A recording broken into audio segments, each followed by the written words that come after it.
So, good morning, everyone.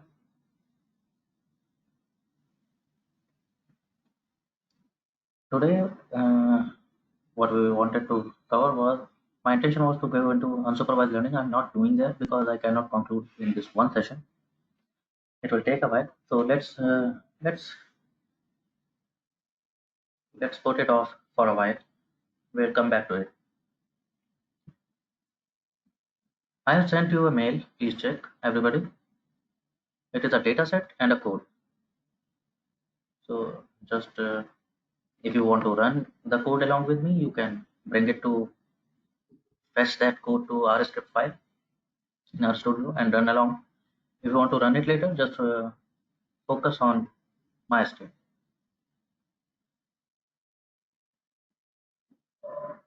And yeah, download the dataset at least.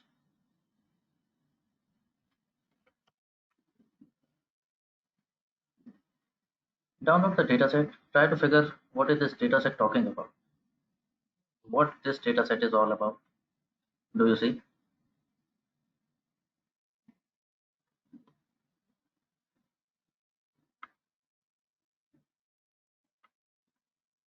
देखना कोशिश करके थोड़ा थोड़ा समझ आ रहा है क्या?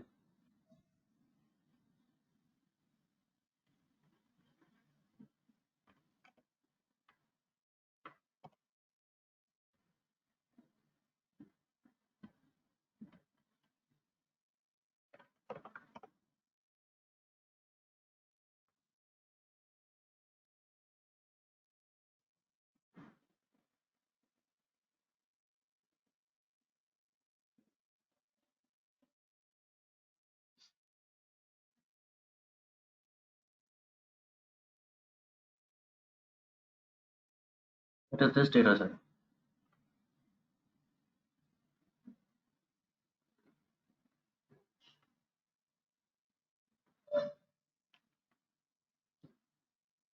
What do you think it is talking about? It is all about. Yes, it is all about some patients.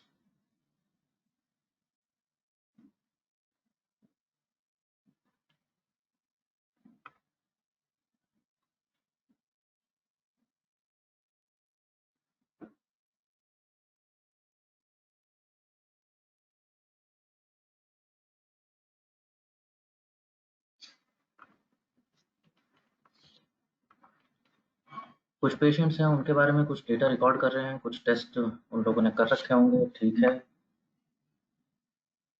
और कैसा कैसा डेटा है?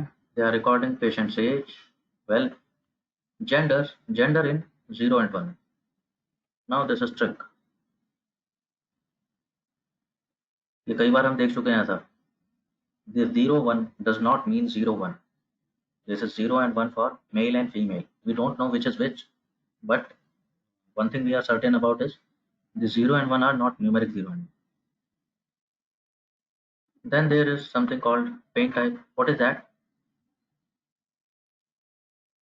Paint type 4 3 2 4 3 something something. What do you think it is?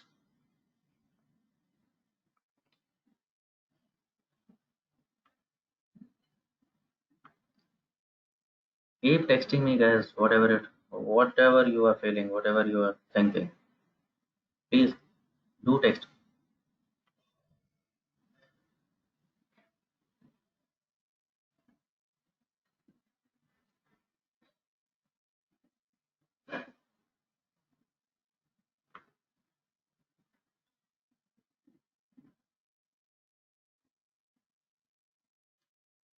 Mm-hmm.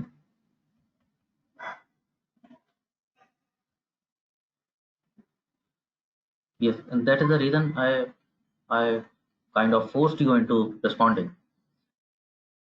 You may get an idea that it is level of pain, 1 or 2 or 3 or 4. See, had it been level of pain, then these numbers make sense. Again, I want to bring you to that categorical and continuous thing. अगर ये pen level होता तो 1 2 3 4 का कुछ मतलब था. Yes or no? Now it is level. It may be increasing, it may be descending. We don't know, but अब इन number का मतलब होता. लेकिन actually it is not level of pain, it is category of pain. Pain type means whether it is, there are, everybody has sensed that, right? Sometimes it is muscular pain, like stretching during the during exercise or some sport. So that is muscular pain. Sometimes it is thumping pain. Sometimes it happens in your head while studying geometry, especially. Yes or no? It may be pinching pain, muscular pain, thumping pain. So it is that kind of category. ठीक है? So it is not level of pain. It is not 1, 2, 3, 4. Now these are category. Again, we don't know which is which.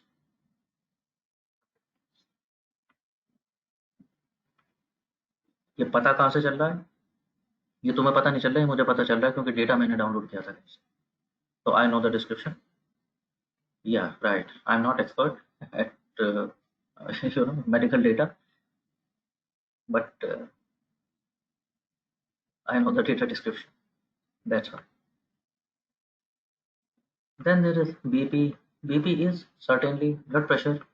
Now these numbers make sense. Yes, this is continuous. Blood pressure. These are numbers. Really, they make sense. Cholesterol level. Okay, these numbers also make sense. Then there are other categories like FBS, resting ECG. ये सब क्या होते हैं? FBS क्या होता है? These are some tests. It is something scan kind of thing. I don't remember actually, but these are some medical jargons. Some in very technical in medical sciences. ECG, ECG तो पता होगा कैसे.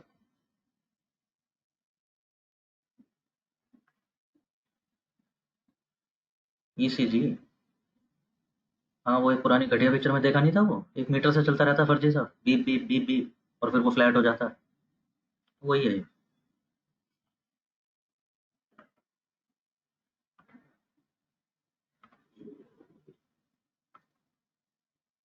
Next, maximum heart rate. Okay, heart rate जा रहा है उसका, patient का heart rate major किया होगा, वेरी सर्टेन. ठीक है, again numbers.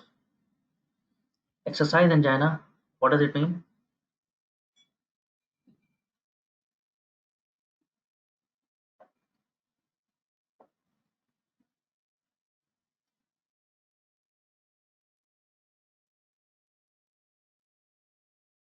Exercise angina. Exercise angina is chest pain. Nah.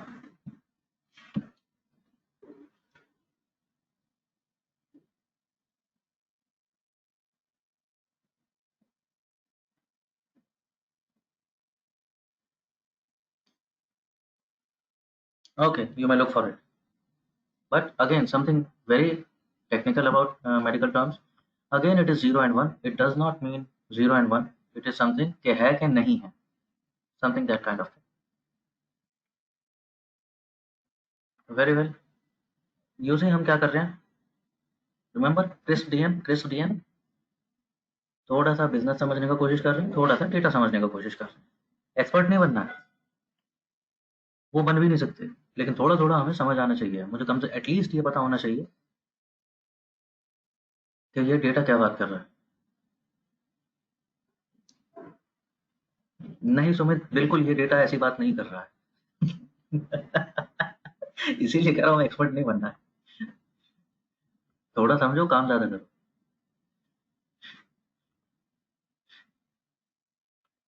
Okay, others, then there is ST depression, ST slope. These are what? These are other tests, fluoroscopy,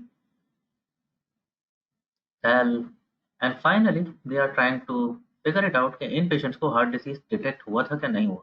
Now this is my available data.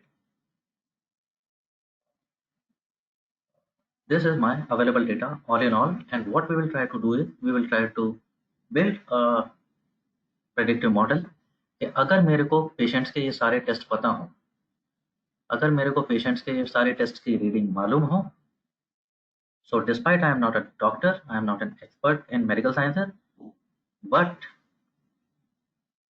can I predict कि heart disease detect होगा कि नहीं होगा?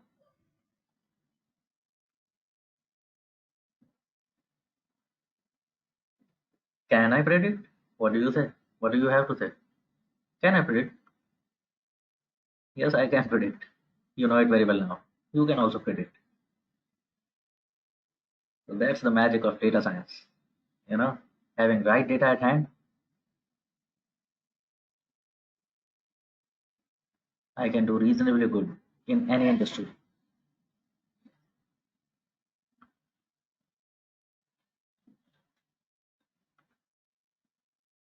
Now, where I am going with this is, अगर आप लोगों ने code देखा होगा, I am not using logistic regression or KNN there.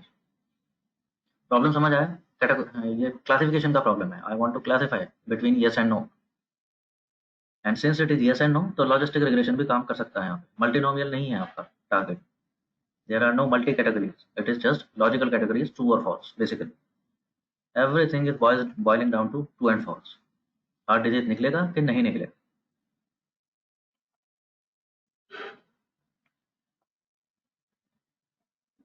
Fair. Where this is going is, we will try to look into another model. Today we are getting into actually not only another model, we are going into entirely a different branch of predictive modeling. Predictive models are broadly categorized into two branches. एक branch के आप बहुत सारे models अभी देख चुके, which are, हमने क्या बोला था उनको, डिस्टेंस बेस्ड. डिस्टेंस बेस्ड यानी करेक्ट बात की थी हमने, which are based on Euclidean distance, और they are end of the day they are कि हमने कुछ ज्योमेट्री पे देखा, प्लॉट किया, and we are you know fitting something something. तो end of the day entirely this is geometry. तो एक मॉडल वो होते हैं. Another branch of models is, we may call it probability, or better if I say it,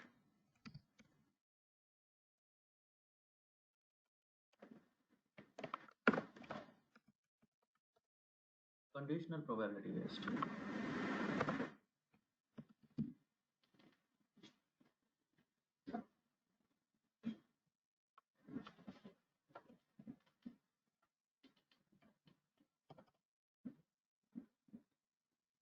Or in very short, I can say it condition based.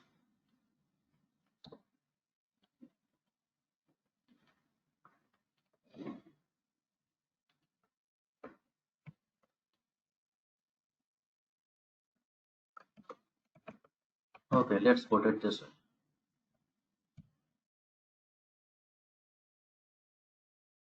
Probability, या तुम कह सकते हो, हाँ हाँ, if else if, अब तो देख चुके हो ये if else if वाली कंडीशंस. या तो ये हो जाए, ये ना हो तो क्या हो, और ये भी ना हो तो क्या हो, और ये भी ना हो तो क्या हो. समझते रहना मेरे साथ.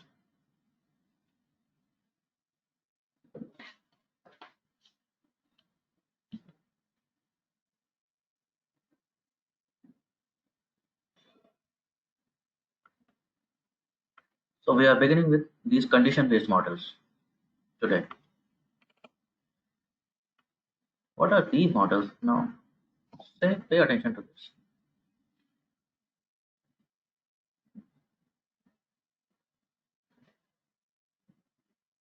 हम हम अपने डिसीजन कैसे लेते हैं? कुछ नहीं है ये, बड़े बड़े नाम से घबराना नहीं, कुछ भी नहीं है ये बिल्कुल वैसे है जैसे हम डिसीजन लेते हैं, जैसे तुम डिसीजन लेते हो.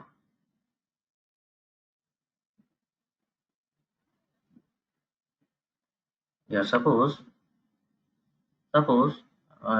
before this lockdown thing and after this lockdown thing again, I am hoping to resume soon. Suppose मैं ऑफिस जाने के लिए सुबह रेडी हो रहा, ठीक है, शावर ले लिया, कॉफी पी ली. Now I am deciding what to wear today, white shirt और blue shirt. Okay, suppose I decide blue shirt. तो नेक्स्ट डिसीजन आया. नेक्स्ट डिसीजन क्या हुआ, यहाँ पर मैंने अगर ब्लू डिसाइड कर ली, नाउ अगला क्वेश्चन क्या है?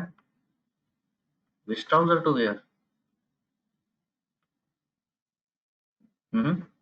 ब्लैक और ग्रे। अब ये डिसीजन आ गया मेरे सामने।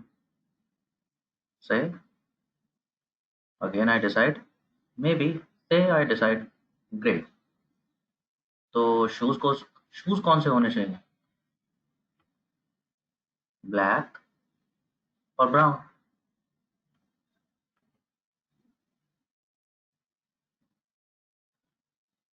Okay, now I am ready.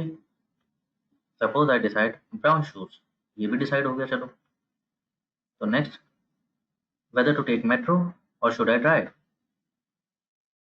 अगला डिसीजन ये लेना है मेरे को, मेट्रो ले लूँ या कैब ले लूँ आज, या ड्राइव करके चला जाऊँ खुद ही।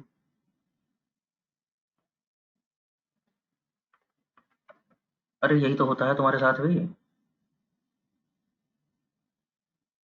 यही तो करते हैं हम डेली। यस और नो?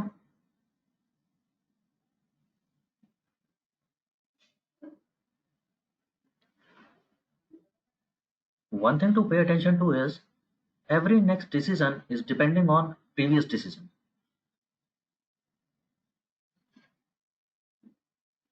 मतलब यहाँ पर मैं कौन सी ट्राउजर चूज करूंगा, इट विल डिपेंड ऑन कि मैंने शर्ट कौन सी चूज की थी पहले।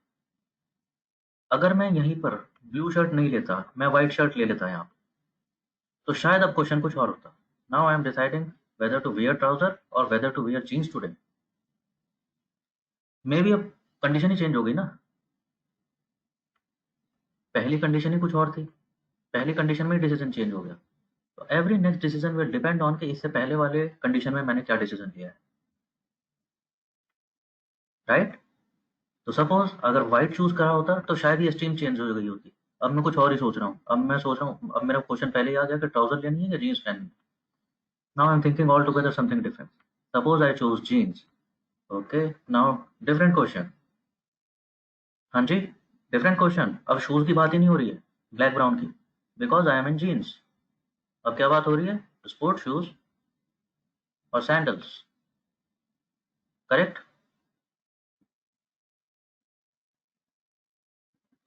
आई mean stick to the problem, don't laugh at my fashion sense, but I hope you are getting the problem.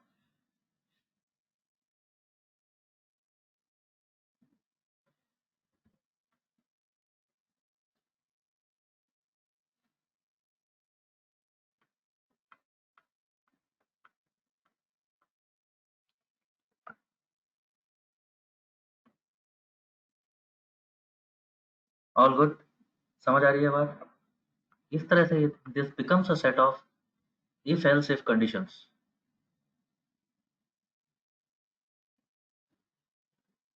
If this then that, if this then that, if this then that, yes or no, yes or no, this and that, this and that. So there can be multiple options at each node.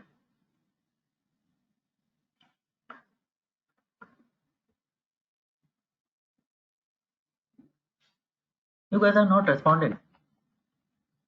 Are you really laughing at my fashion sense? You are, you are taking time to get back. अच्छा, you know, you are tricking me into this. Now it's time to laugh at you. I'll show you another classic example.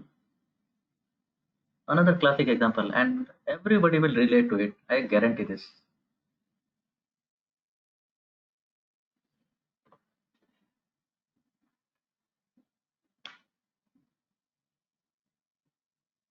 ये तुम हो,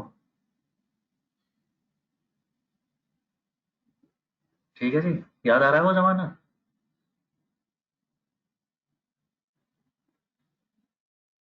10th करके खड़े हो और अब समझ नहीं आ रहा। हाँ जी, जीवन का पहला डायलेमा उस समय आया था सामने, है ना? साइंस के आर्ट के कॉमर्स।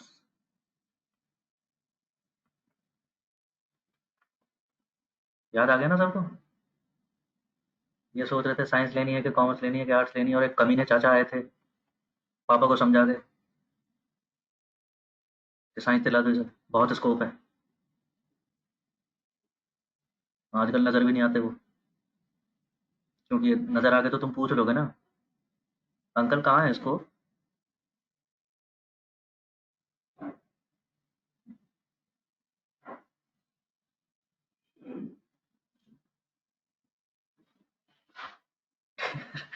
ठीक है, let's let's extend this now. समझ आ गया? Now you have three ways to go forward.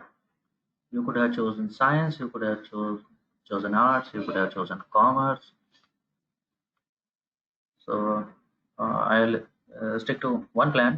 Others may relate to this. परेशानी वहाँ पर खत्म नहीं हुई। You know, even if you choose science, then again there are two possibilities. हाँ जी, क्या थे वो? Remember, मैथ्स लेनी है कि बायो लेनी है?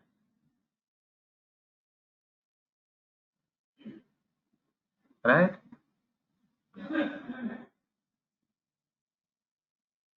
चलो मैथ्स ले ली, मैथ्स लेके भी चैन कहाँ है तुम्हें? अब मैथ्स ले ली, again there are multiple streams. BSc करनी है कि बीटेक करनी है या बीई करनी है या कुछ और करना है?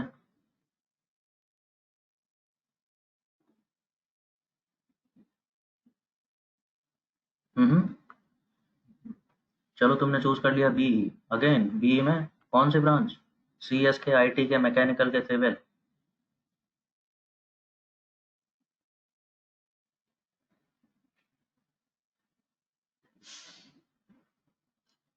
You are getting this all right?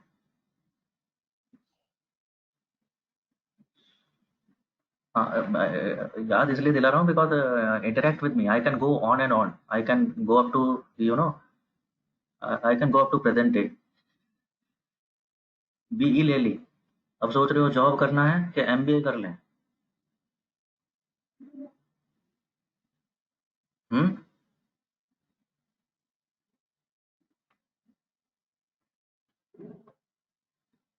MBA करने पहुंच गए, हम देंगे कैट।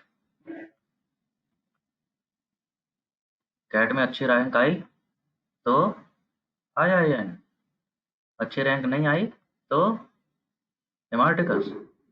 हाँ तो वही कर रहे हैं सर।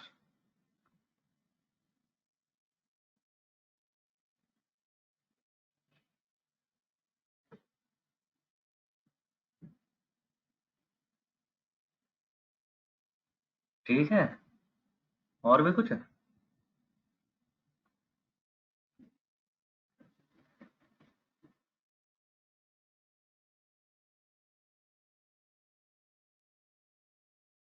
बताओ, और हंसोगे मेरी फैशन सेंस पे?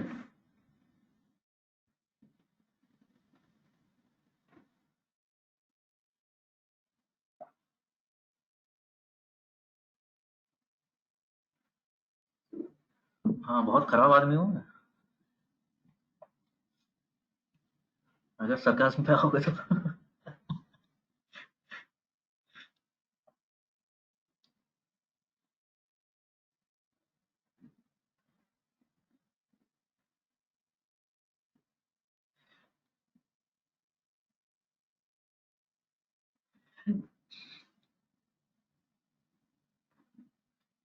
चलो ठीक है, on a sincere note, I hope you get the idea.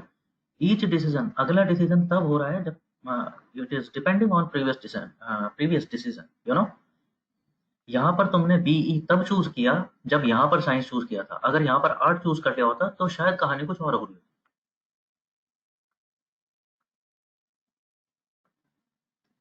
Yes, getting it? Correct. Her decision is depending upon the previous decision. इस तरह से हमारे डिसीजन चलते हैं। And if you see it, see it in the retrospect, your entire life has been a set of decisions, one after the other. Whether you took it or somebody else took it for you. And even if you did not take any decision, no decision is also a decision. Despite that, life moved on. चलो deep हो गया ज़्यादा, छोड़ो।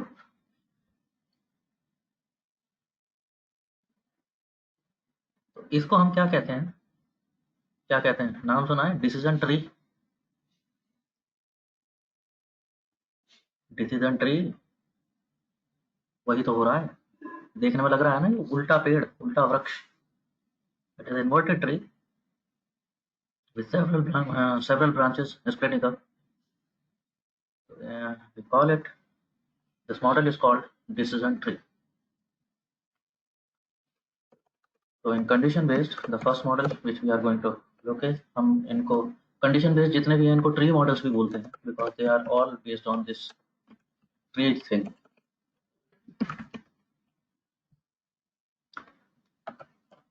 So the most basic one which we are starting today is decision tree.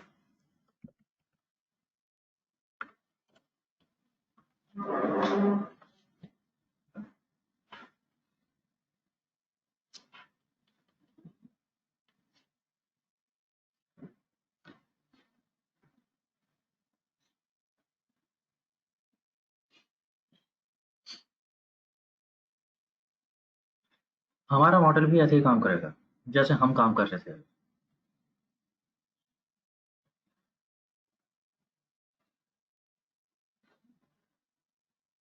यहाँ पर कैसा काम करेगा?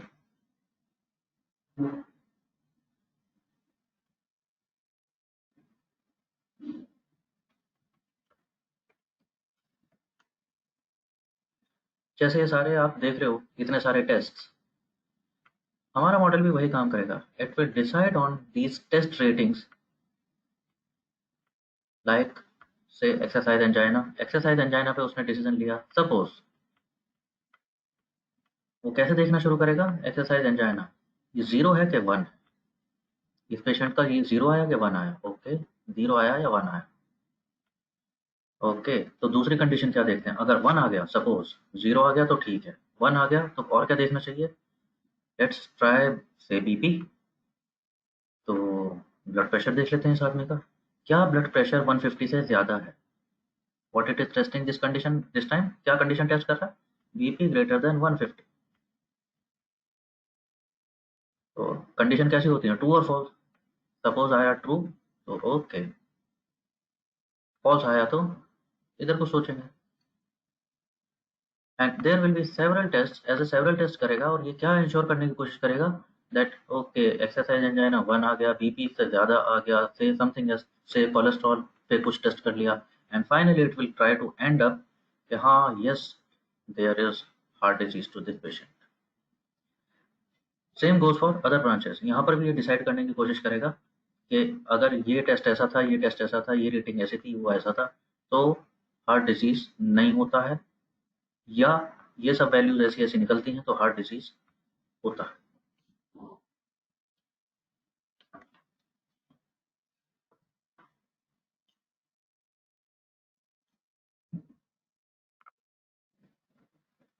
ठीक है जी, यू गॉट द आइडिया। ये काम कैसे करने वाला है? ये कुछ ऐसा काम करने वाला है behind the screen.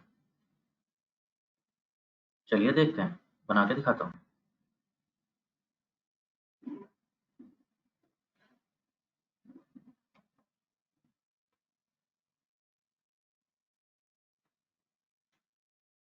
Also, I am introducing a new data set here. So again, I will tell you, her data set पे as many models as you know you can try. तो इस data set पे भी आप logistic regression वगैरह try करके देख लेना। मैं सिर्फ आपको डिसीजन ट्री करके दिखा रहा हूँ। Okay, I have read the data set. हमने अभी देखा था कि बहुत सारे इसमें ऐसे वेरिएबल्स हैं जो देखने में नंबर लग रहे हैं, वो कैटेगोरिकल हैं एक्चुअली। तो वही कर रहा हूँ मैं यहाँ पे, I am doing nothing else, वही कर रहा हूँ। ठीक है, I have this code pre written, I have sent you across already. देख लेना ये column number, if you want to cross check just you can do that. तो जो कैटेगोरिकल कॉलम्स थे उनको एस फैक्टर में कन्वर्ट किया है।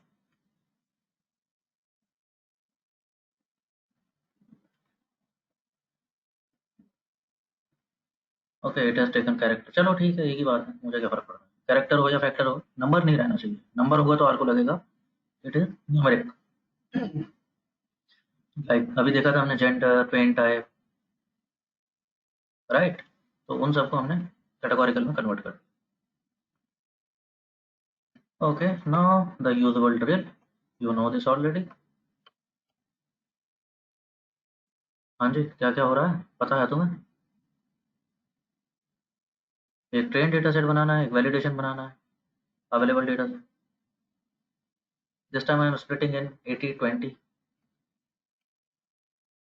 80-20 में स्प्लिट कर रहा हूँ बिकॉज बिकॉज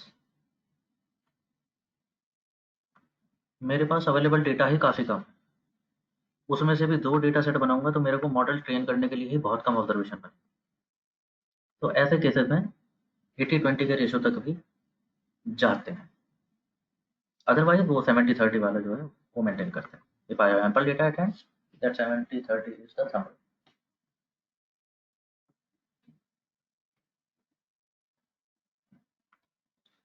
तो चलो, ट्रेन और वैलिडेशन दो डेटा सेट अलग अलग बन गए। Let's try decision tree model.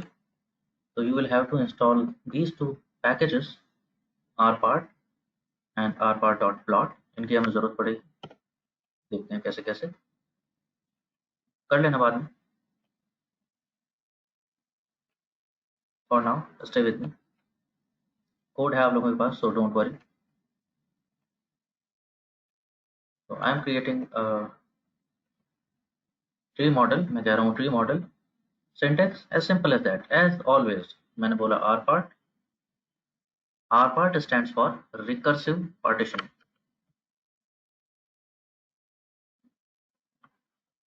तो कहीं डिसीजन ट्री के लिए कोई बोल दे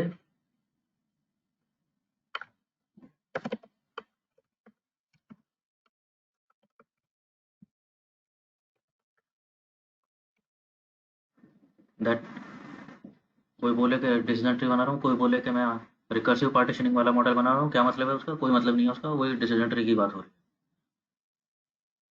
है। यही तो बनाया था अभी थोड़ी देर पहले। अरे यही तो किया था तुमने भी 10th से 12th में, फिर बीई, यही तो हो रहा था। You are repeatedly you are partitioning, so there are recursive partition happening। उसी को आर पार्ट बोल।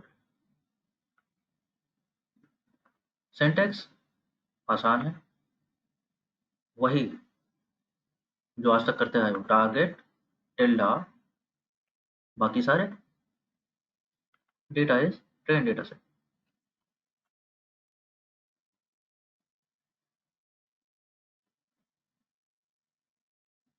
Nothing different happening.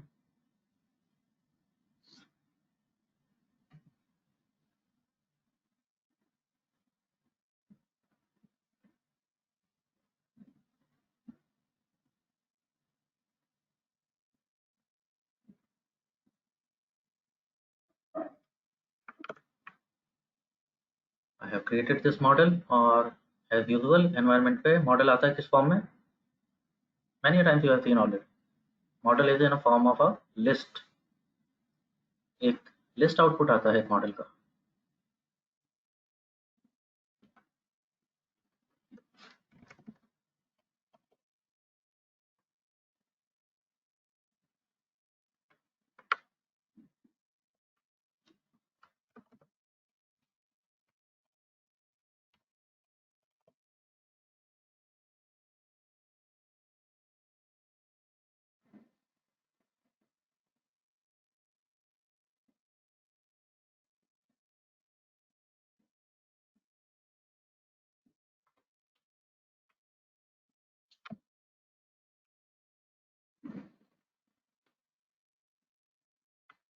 ठीक है, नेक्स्ट हम समरी चेक करते हैं यूजुअली मॉडल की।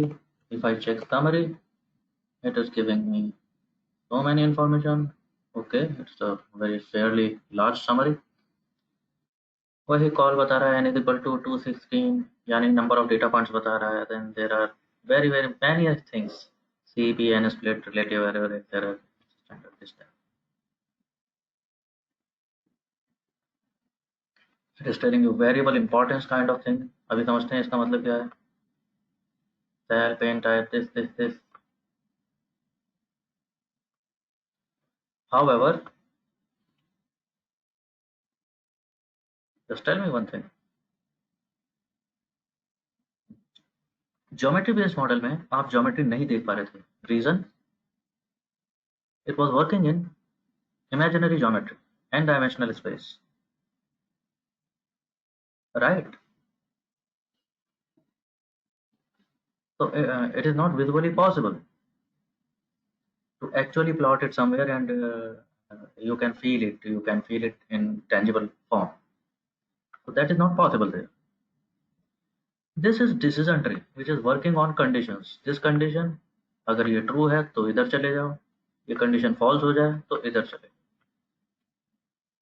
again ये condition, then this, यही तो देखा था हमने, this was condition 1, this was condition 2, again true and false, again true and false, and recursive partitioning, it keeps on going.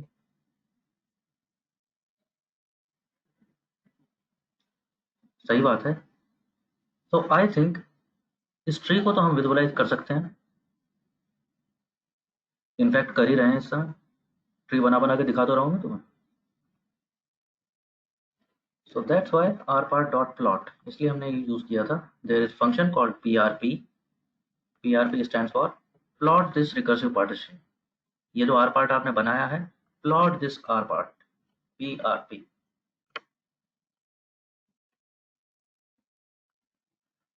And as it happens,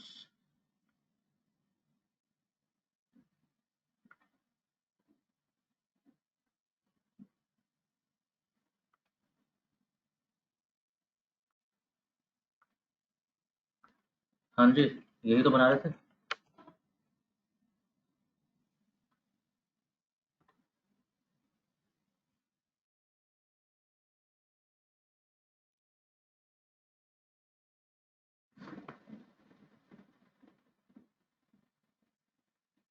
यही तो चाहते थे आप।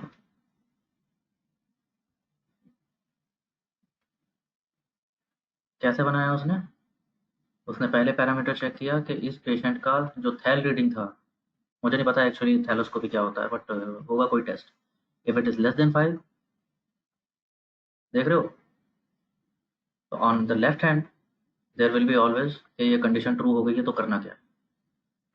On right side it will always be false condition, के condition ये false हो गई तो क्या करना है। तो उसने चेक किया कि थैल इज लेस देन 5, ओके, अगर थैल लेस देन 5 है तो पहली कंडीशन ट्रू हो गई। उसने कहा फिर क्या टेस्ट कर लें, okay let's check for fluoroscopy. इस पेशेंट का फ्लोरोस्कोपी 0 आता है या कोई रीडिंग आ जाता है। Again if this is true then do something else. If this condition is also true, then go for checking BP. It is checking BP of the patient. इस पेशेंट का BP 156 से कम है क्या, और 156 से कम है, अगर ये तीनों ही कंडीशन ट्रू हो गई हैं, this is also true, this is also true and this is also true, तो वो क्या कह रहा है, okay then you can be safe, इस पेशेंट को हार्ट डिजीज नहीं ही निकलेगा।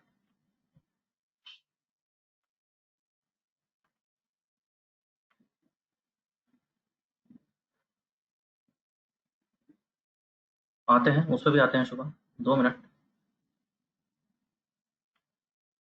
यहाँ तक बात समझ आ गई? ये कंडीशन ट्रू, ये कंडीशन ट्रू, और ये कंडीशन फॉल्स हो जाए तो क्या कह रहा है, तो क्या कहता है, थैल 5 से कम है, फ्लोरोस्कोपी 0 भी है, चलो यहाँ तक भी ठीक है, लेकिन अगर बीपी ज़्यादा निकल गया तो हार्ट डिजीज निकलेगा। And always true and false.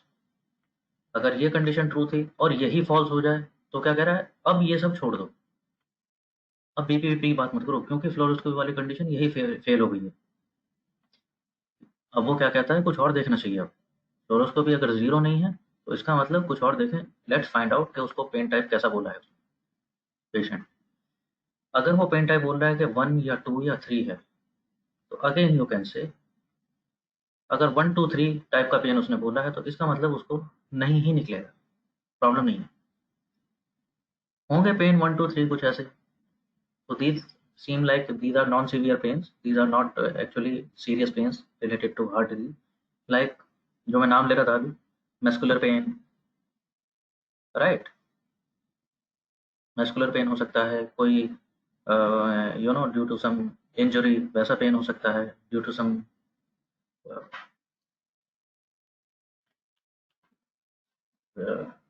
Sports, that kind of thing. तो ठीक है, उसमें कह रहा है कि उसको हार्ट डिजीज नहीं होता है, लेकिन पेन टाइप अगर 4 निकल गया यानी ये कंडीशन फेल हो जाए। If this condition is fail, pain type is 4, that means O pain type 4 seems really related to heart disease. अगर पहले ही कंडीशन फेल हो गई, पहली कंडीशन क्या थी, थैल लेस देन 5, अगर ट्रू होता तो इधर जाते, पहली ही कंडीशन फेल हो गई, थैल ही 5 से ज़्यादा निकल गया, तो अब कुछ और ही बात होंगी सारी,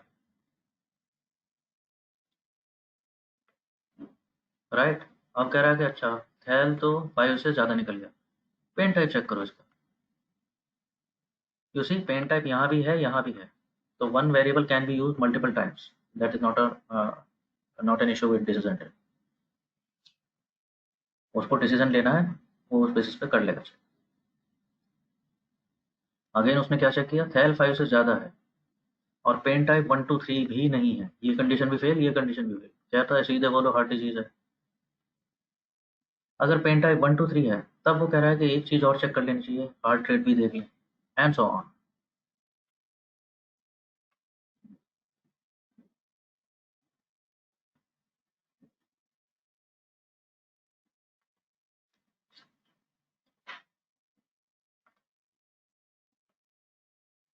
ठीक है, now this is your decision tree model. ये जहाँ से शुरू होता है, हाँ जी, पेड़ जहाँ से शुरू होता है क्या बोलते हैं उसको,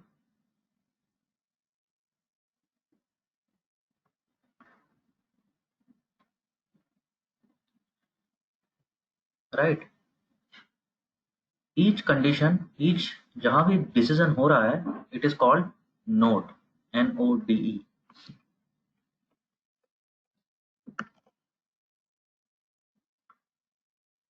तो द वेरी फर्स्ट वन जहाँ से शुरू होते हैं, it is called root node, और सिंपली रूट इसको कह देते हैं। All others are decision nodes और simply nodes of the tree.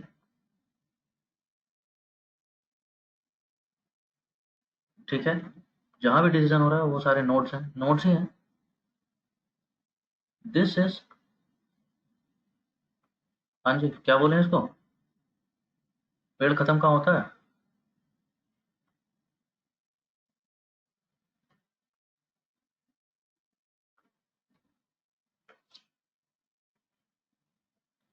जहाँ पर हमें फाइनली डिसीजन मिलता है, it is called leaf node और सिंपली लीफ।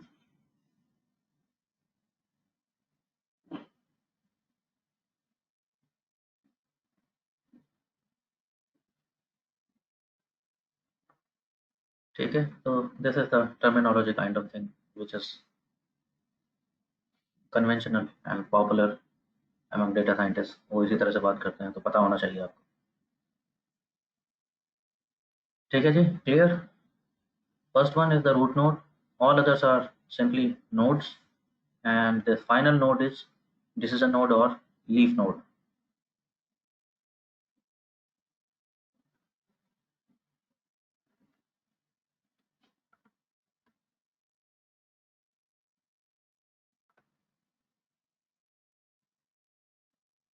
Let's see हमारा मॉडल काम कैसा कर रहा है। मॉडल तो बन गया, देखें हमारे मॉडल ने काम कैसा किया। वापस आ जाते हैं, हमारा predict command, I want to predict with tree model and new data is validation, and I am calling it pred hd, हाँ predict heart disease hd।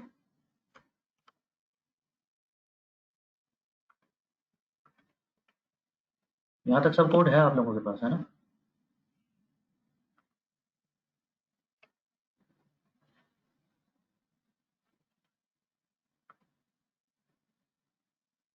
तो प्रेड एचडी में उसने, देखें वेरिएबल क्या बना है हमारा, प्रेड एचडी एक वेरिएबल बन के आ गया। If I click on this, what it is telling you, तो ट्री मॉडल से अगर मैं प्रेडिक्शन दे रहा हूँ तो प्रेडिक्शन का आउटपुट थोड़ा सा डिफरेंट आता है। रिमेंबर लॉजिस्टिक रिग्रेशन में क्या आता था, it was a vector of probabilities, सीधे सीधे प्रोबेबिलिटी बताता है कि वन होने की प्रोबेबिलिटी कितनी है, वाई एक्सिस पे वन होने की प्रोबेबिलिटी कितनी है ये बताता था, right. Decision tree is doing a bit better. It gives output in matrix. और इसमें क्या बता रहा है, वही बता रहा है यार। लॉजिस्टिक रिग्रेशन में क्या होता था, नो को हम 0 बोल देते थे, यस को हम 1 बोल देते। डिसीजन ट्री मेरे को दोनों चीजों की प्रोबेबिलिटी बता रहा है, नो होने की इतनी है, यस होने की इतनी। ठीक। मैनुअली मैं पहले क्या करता था, पहले क्या करता था, अरे यही तो करता था, मैं मैनुअली देख लूंगा। अब जैसे इसकी बता रहा है वो, this is patient number 14, data point number 14। मेरा मॉडल क्या कह रहा है, इसके नो हार्ट डिजीज नहीं निकलेगा, इस बात की प्रोबेबिलिटी है 85%। तो निकलने की प्रोबेबिलिटी कितनी हुई, 15%, ऑब्वियसली। तो क्या समझो इस बात से, क्या समझो इस बात से, मॉडल कह रहा है 85% प्रोबेबिलिटी है कि इसको हार्ट डिजीज नहीं होगा, नो आएगा। तो मैनुअली नो ही समझ लूँ मैं इसे। सही बात है ना।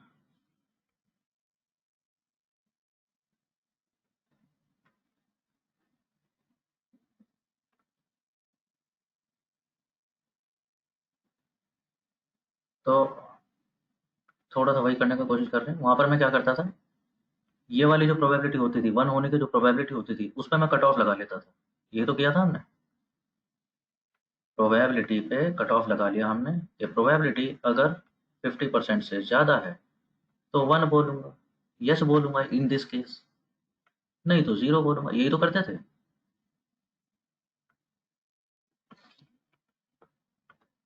वैसा ही कुछ कर रहे हैं यहाँ पर। मैंने क्या बोला, प्रेडिक्टेड प्रोबेबिलिटी जिस पे मेरे को कट ऑफ लगाना है, that is pred H D का column number 2। Pred H D क्या थी, वही मैट्रिक्स जो अभी देख रहे थे आप, जिसमें 2 कॉलम थे प्रोबेबिलिटी के, यस और नो। तो पहला कॉलम नो का था, मेरा इंटरेस्ट है यस वाली प्रोबेबिलिटीज। तो that's what I am doing. अब ये बन गया प्रोबेबिलिटी, और इस पे मैं कट ऑफ लगा दूंगा।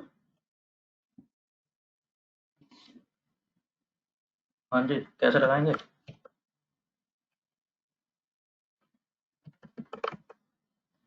Prediction of heart disease in validation column. I am saying if else. You know the drill. अगर predicted probability 0.50% से ज़्यादा है तो मैं कह रहा हूँ yes बोलो, अदरवाइज नो बोलो।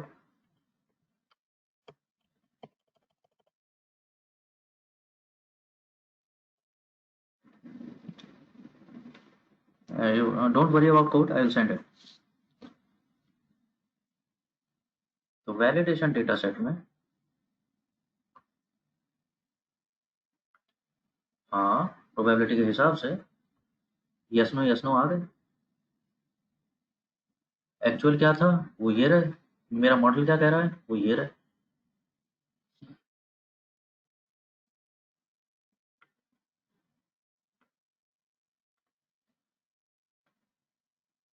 ठीक है, नेक्स्ट। नेक्स्ट क्या करते थे, यू नो, चेक करेंगे एक्यूरेसी, हमारे प्रेडिक्शन कैसे आए हैं।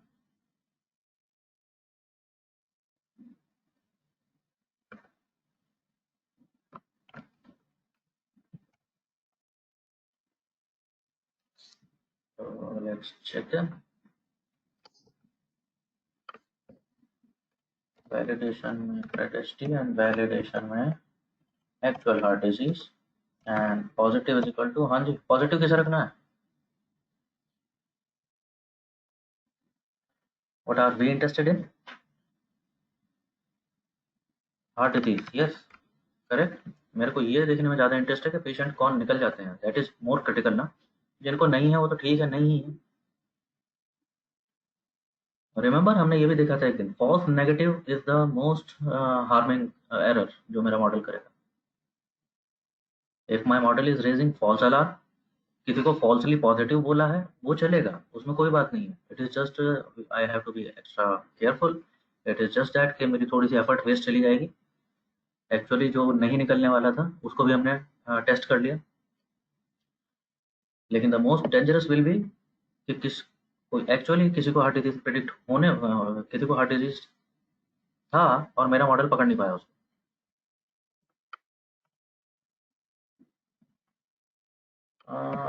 ओह, ओके।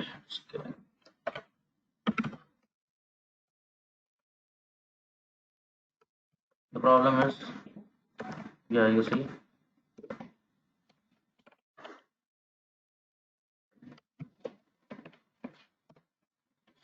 उसका सिंटेक्स ऐसा है तो ऐसा ही है, उसे फैक्टर चाहिए मतलब चाहिए।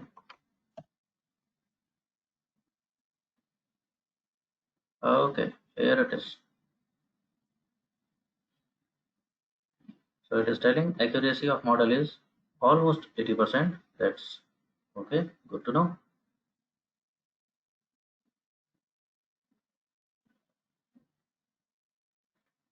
But कुछ गलत हो रहा है इस मॉडल से? Do you have to say something? अच्छा मॉडल है। Yes, exactly. ये देख रहे हो? Sensitivity is 66%। और सेंसिटिविटी कम होने का मतलब क्या है? सेंसिटिविटी क्या होती थी? सेंसिटिविटी को हम कुछ और भी कहते हैं, we call it true positive rate. कि पॉजिटिव्स को प्रेडिक्ट करने की क्षमता कितनी है इस मॉडल की, दैट्स सेंसिटिविटी। कितनी है? टोटल थे 84, उनमें से 16 पकड़े, 8 बच गए। That's way too high. Yes और नो? 33% पेशेंट्स को ये डिटेक्ट नहीं कर पा रहा है कि इनको हार्ट डिजीज निकलेगा, और एक्चुअली निकल रहा है। And that is, you know, अभी थोड़ी देर पहले बात हो रही थी, that is something, that is most grave mistake my model can make.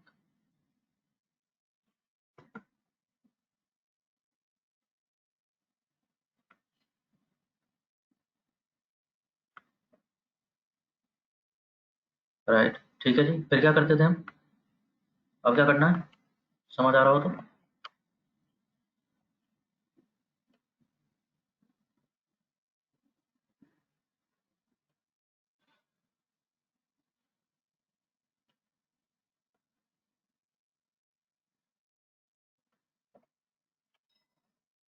हाँ हाँ, सही बात है।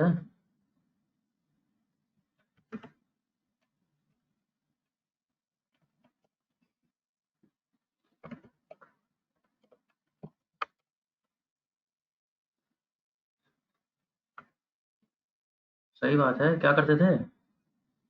कट ऑफ में ट्वीक करेंगे और देखते हैं कि हम इसको कैसे ठीक कर सकते हैं। तो लेट्स चेक समरी ऑफ जो प्रोबेबिलिटी हमारे डिसीजन ट्री ने बताई है। It is telling you that median is 15% and mean is 38%। So either way you can start off. Let us start off with mean and we will move towards median and try to strike a balance. ठीक है, so थोड़ा सा hit and try करना पड़ेगा।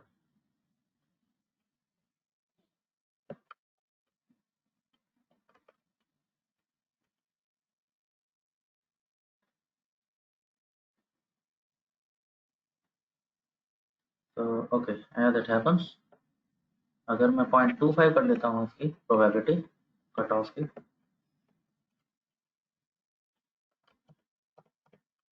check this configuration matrix and I end up with 83, 83, 83।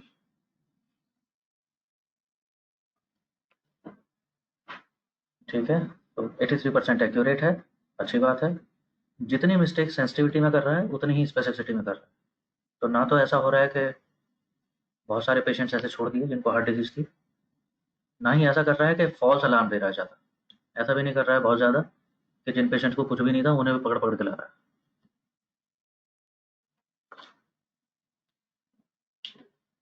तो that's a balanced model, pretty good.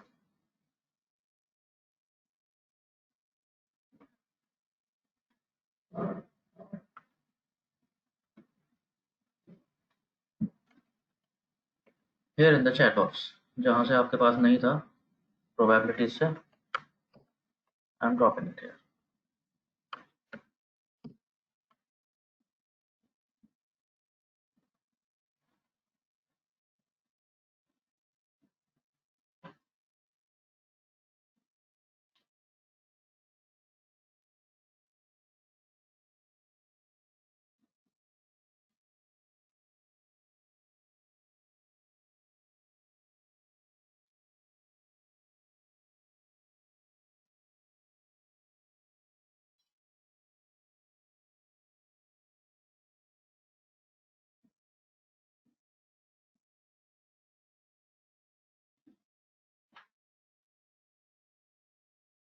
What I want you to do is now, ये code पूरा हो गया होगा अभी आप लोगों के पास।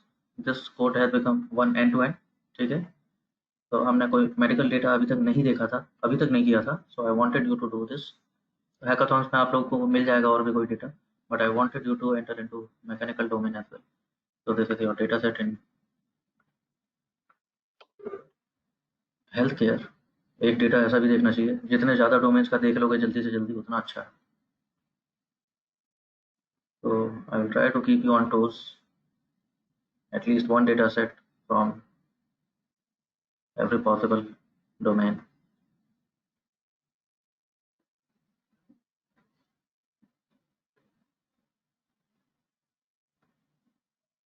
Let's do one thing.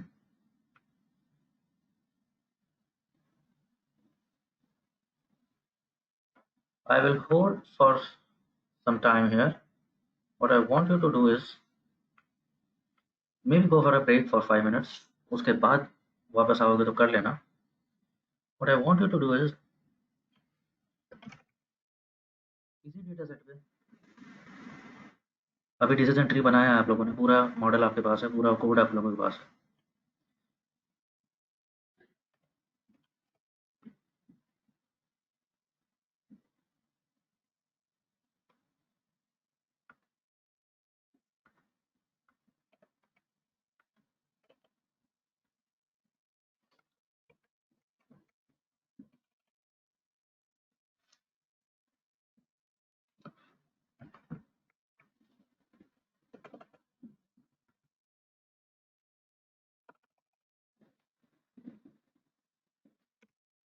Build a logistic regression model as well.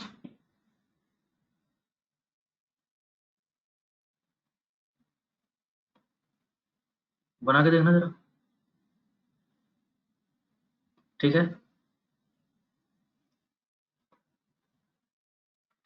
समझ गए करना क्या है एवरीबॉडी? डेटा आप लोगों के पास है, मोस्टली क्लीन ही है, इसमें ज़्यादा कुछ करने को है नहीं, it was already clean data, तो मिसिंग वैल्यूज़ वगैरह वैसा कुछ नहीं है अभी।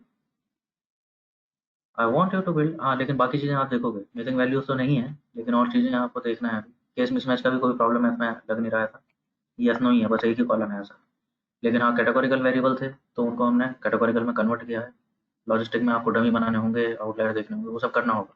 But I want you to do is logistic regression model ज़रा ट्राई करेंगे इसी डेटा सेट पे एंड चेक कि उसका परफॉर्मेंस कैसा है अगेंस्ट डिसीजन ट्री। ठीक है जी, बढ़िया, समझ आ गया।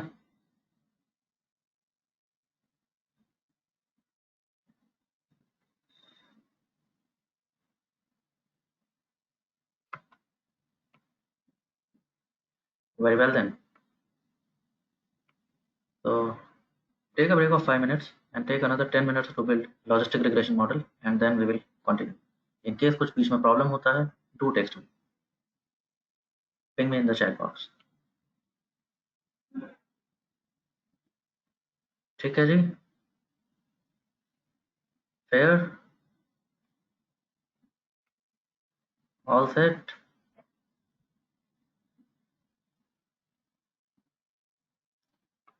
very well, let's go.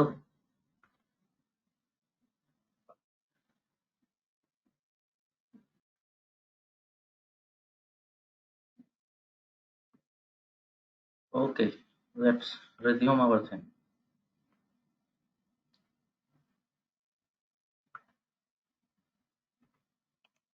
Tell me what happened.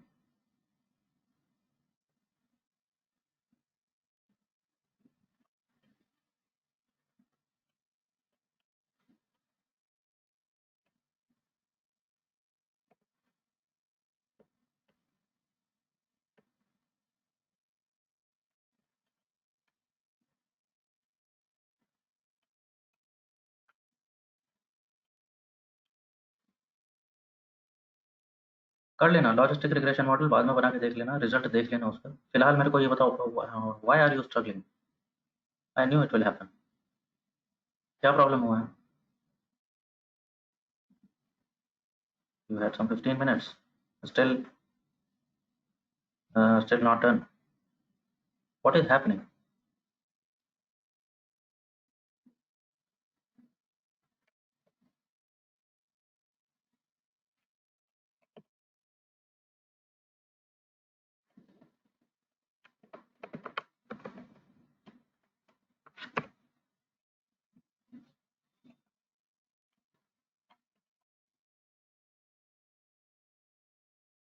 Tell me everybody. Tell me everybody. Yes, I want to know. I wanted you to figure it out. I wanted you to experience it.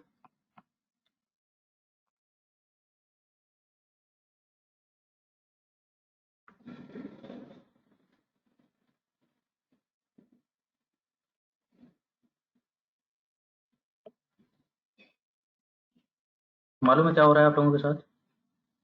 Yes exactly.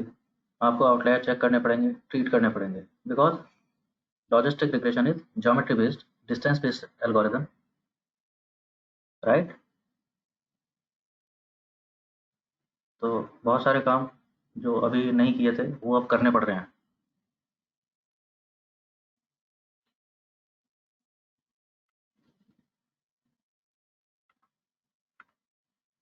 You know why I did that? Why I made you?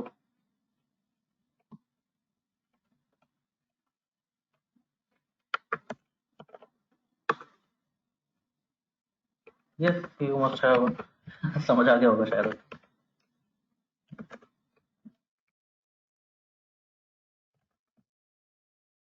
ये दिखाना चाहता था मैं आपको। I wanted you to experience this first hand.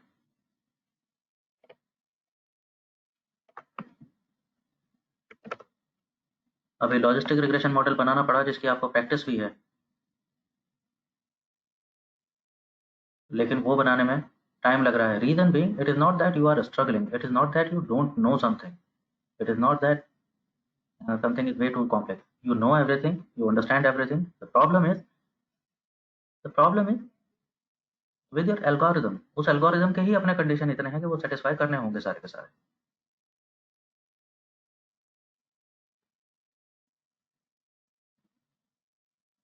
Yes और no?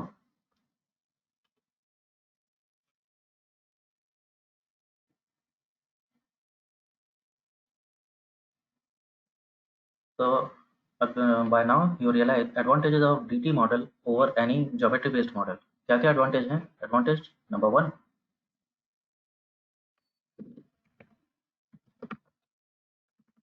Categorical variables को as such deal कर सकता है। अभी देखा आप लोगों ने, जो कैटेगोरिकल वेरिएबल्स थे वो कैटेगोरिकल ही हैं, डमी बनाने की जरूरत नहीं पड़ती। एडवांटेज नंबर टू,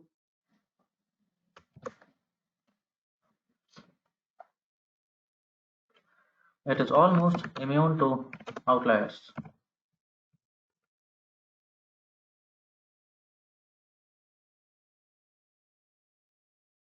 कारण कारण समझते हैं, देखो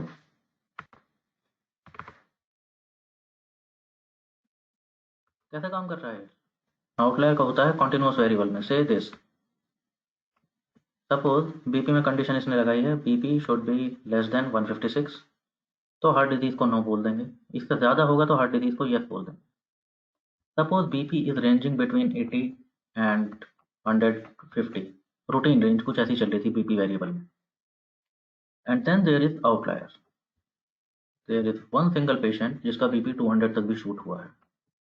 हुआ होगा, होगा आउटलायर। क्या फर्क पड़ रहा है मेरी कंडीशन पे?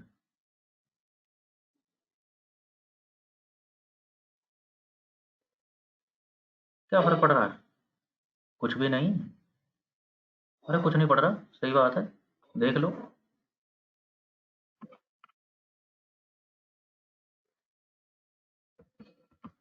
So in that sense, I am saying that outliers don't make significance different. अगर ट्रीट कर लिया है तो भी ठीक है, तो भी कोई बुराई नहीं है। अगर कर लिया होता ट्रीट तो भी कंडीशन पे कोई फर्क नहीं पड़ रहा, लेकिन अगर रह भी गया है तो भी कोई खास फर्क नहीं पड़ रहा।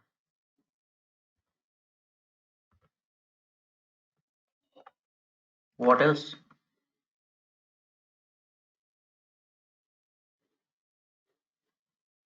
और कुछ चीज देखने को मिला?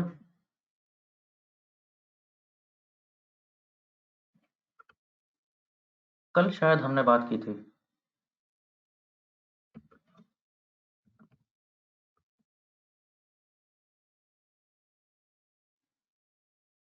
कल बात निकली थी, बताओ है कि नहीं?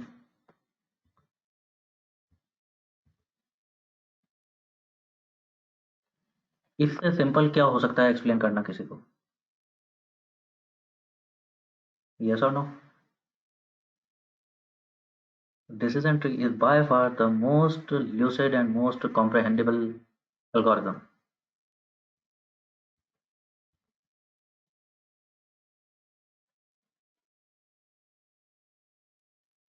तो यू कैन इवन मतलब किसी लेमैन को भी आप समझा सकते हो इसको थ्रू दिस विजुअलाइजेशन कि आप रिजल्ट पे कैसे पहुंचे।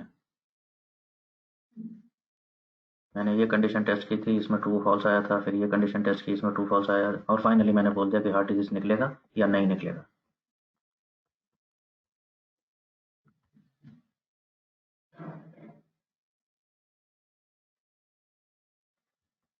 गुड, ये भी ठीक।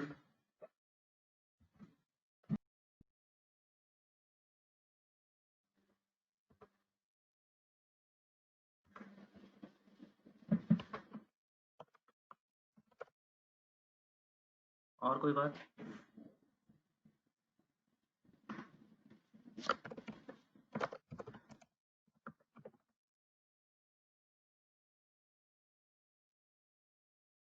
बताओ ये भी है कि नहीं?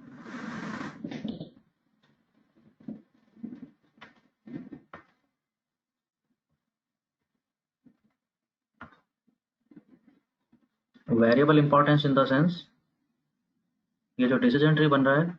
हाँ भाई, सबसे पहला डिसीजन जो हुआ वो सबसे इम्पोर्टेंट बात हुई ना।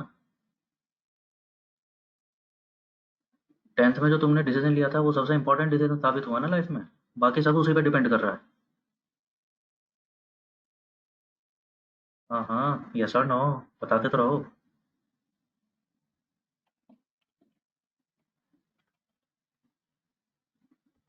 राइट। अगर मैं समरी देख रहा था डिसीजन ट्री की, दिखाया था उसने हमें। समरी में उसने ये भी दिखाया था। बहुत सारी चीजें भेजी थी उसने समरी में। Here it is. कौन सा वेरिएबल इंपॉर्टेंस है हमारे प्रेडिक्शन में? It is saying maximum thal, वो रूट नोड बन गया। Then it is pain type, then something heart rate, and then this and this and this, and finally st slope, okay, doesn't make any difference, age, फर्क नहीं पड़ रहा इन variables के रहते। अगर ये वेरिएबल्स अवेलेबल हैं, my decision tree can do the prediction. समझ रहे हो? लॉजिस्टिक रिग्रेशन में आपको बस ये पता चल रहा है कि अच्छा ठीक है, स्टार लगे हुए आ गए। अब दो वेरिएबल हैं, इस पे भी स्टार हैं, इस पे भी 3 स्टार हैं। कौन सा ज़्यादा important? Here it is decision tree. बात हुई थी ये, शायद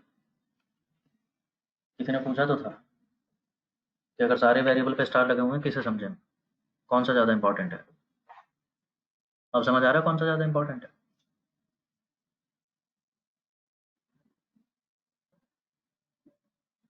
देख लो कौन सा ज़्यादा इंपॉर्टेंट है, साफ साफ नंबर दे दे के बता रहा है वो। थैल इंपॉर्टेंट है और कितना इंपॉर्टेंट है? 24 यूनिट्स। अब पता नहीं क्या है ये। पेन इंपॉर्टेंट है, कितना इंपॉर्टेंट है? हार्ट रेट इंपॉर्टेंट है, कितना है? सब चीज़ें बता रहा है।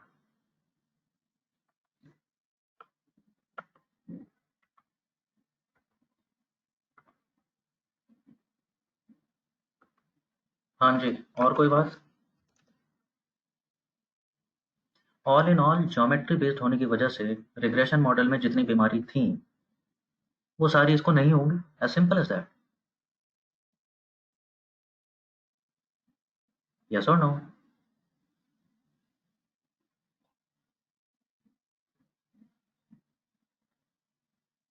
वो बेचारा ज्योमेट्री पे बेस्ड था, तो ज्योमेट्री की वजह से उसमें कुछ लिमिटेशंस आई थी। There were certain considerations there. अब ये ज्योमेट्री बेस्ड है नहीं, तो वो सारी चीज़ें इसके पास से है, इसे प्रॉब्लम नहीं है। देख लो सारी चीज़ें वही हैं। डमी क्यों बनाते थे? क्योंकि ज्योमेट्री पे रखना था। आउटलायर क्यों ट्रीट कर रहे थे? क्योंकि ज्योमेट्री में वो हमारे फिट को डिस्टर्ब कर देगा। एक और चीज़ थी ऐसी, क्या था?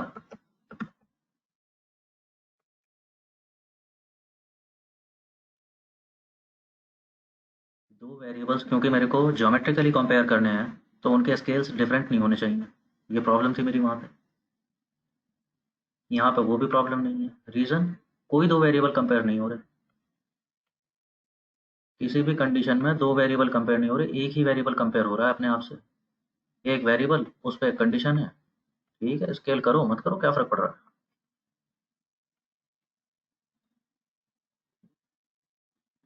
अरे जिनके बीपी 156 के ज़्यादा होंगे, उनके जी स्कोर भी बीपी इज इक्वल टू 156 वाले जी स्कोर से ज़्यादा होंगे।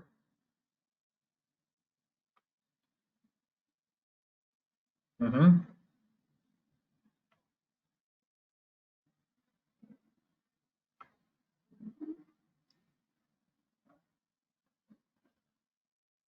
ठीक चल रही हैं सारी बातें।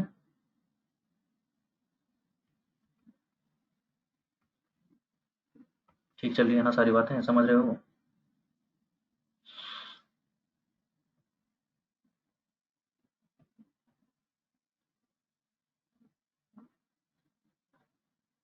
All going good.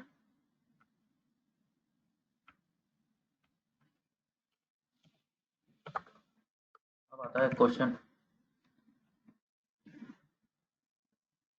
एक क्वेश्चन, एक यक्ष प्रश्न।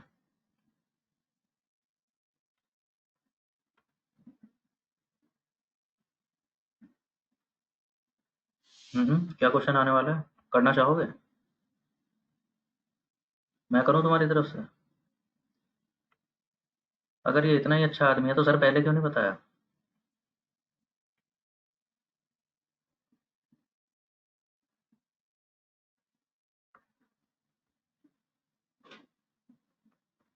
सही बात है।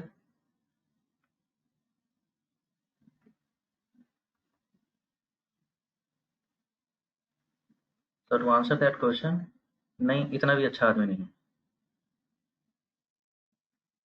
इसकी अपनी एक प्रॉब्लम है।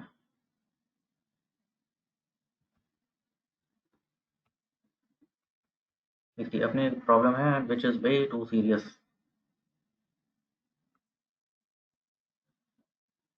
बट फॉर नाउ, बाकी बाकी चीज़ें समझ आ गई, इसके एडवांटेजेस क्या क्या हैं।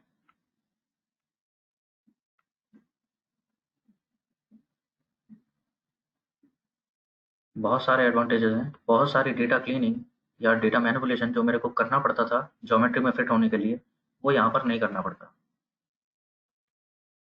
नाउ अ क्वेश्चन जो एक बार किया था किसी इंटरव्यूअर ने।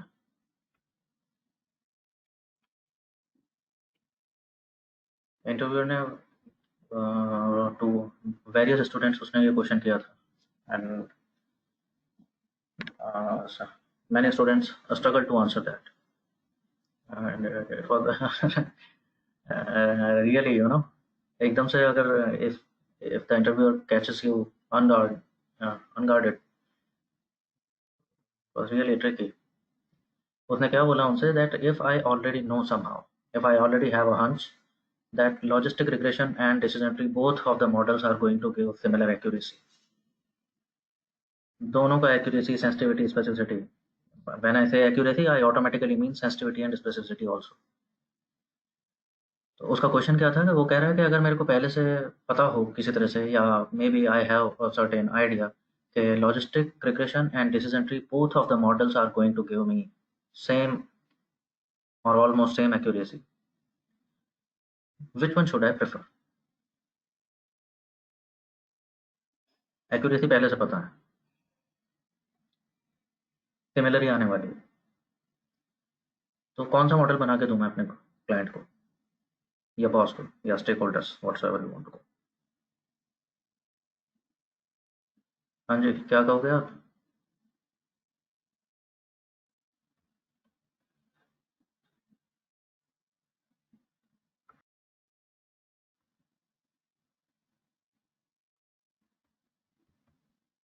ठीक है जी, आ गई बात समझ।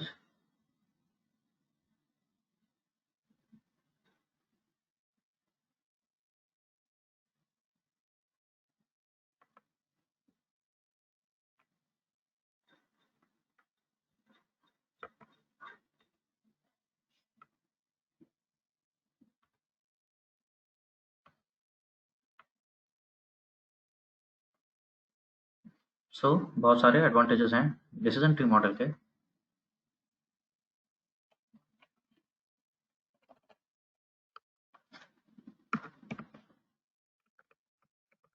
एनी डिसएडवांटेजेस या डिसएडवांटेजेस भी नहीं बोलूँगा, ऐसे कंसिडरेशंस, जैसे उसमें प्रॉब्लम थी तो I have to consider some things.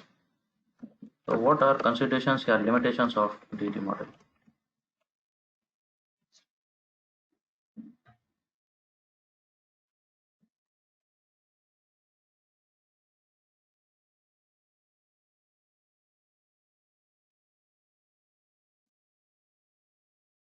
By the way, anybody? आप में तो कोई बताना चाहेगा कुछ ऐसा देखने को मिला हो अभी तक, आप लोगों को कोई आइडिया आ रहा हो डिसीजन ट्री का कुछ प्रॉब्लम?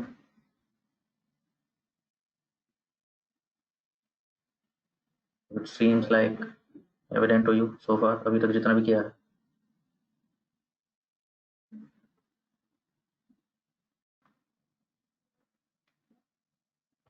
नहीं आ रहा, कोई आइडिया नहीं लग रहा।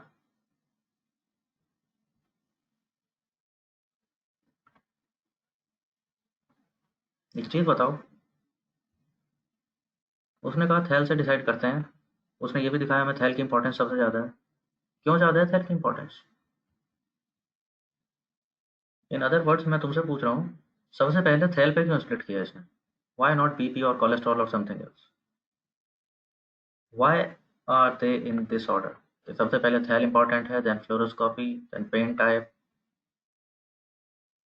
Why not cholesterol first and then age first and BP first? And on what basis it has decided कि कौन सा वेरिएबल सबसे इंपॉर्टेंट है, फिर उससे कम, फिर उससे कम, फिर उससे कम, और फिर लास्ट में उसने छोड़ ही दिए कुछ वेरिएबल्स, लिए ही नहीं अकाउंट में। देख रहे हो ना, कोलेस्ट्रॉल यहाँ पर नहीं है, एज यहाँ पर नहीं है, डेटा सेट में है, इसने यूज नहीं किया वो। How come?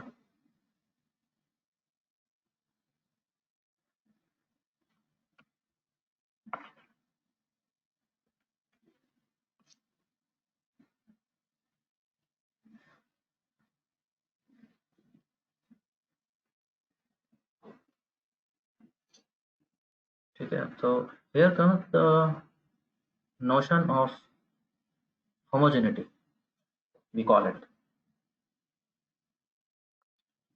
homogeneity in the sense,